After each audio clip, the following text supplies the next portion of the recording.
quick starters are the essential need-to-knows for new Can-Am riders.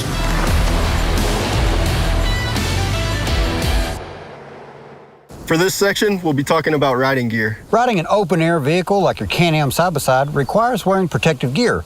Protective gear is comfortable, but it also keeps you safe from the elements. Recommended protective gears for the driver and passenger include closed-toed footwear. Sturdy over-the-ankle boots with non-slip soles offer more protection and allow you to plant your foot properly on the footrest. So the biggest advantage with closed-toe footwear is keeping your feet safe and also having good traction for whatever you're driving or riding. Long pants that protect you from heat, sunburn, cold temperatures, branches, and bushes. You can't be wearing shorts on these things. That's just not safe.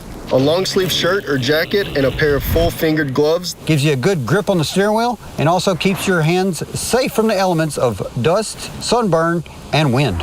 On long rides, it's a good idea to carry rain gear. A dry rider will be much more comfortable and alert than a rider who is wet and cold. Another key piece of protective gear is an approved helmet.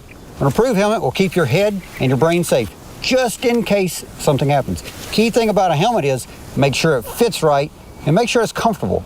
So another piece of key protective gear is eye protection. Eye protection keeps your eyes safe from all elements that might be coming through the air and keeps your vision really clear. So that's the rundown of the recommended protective gear. So get out there, have fun, but be safe. Keep watching our quick starters videos to get riding as soon as possible.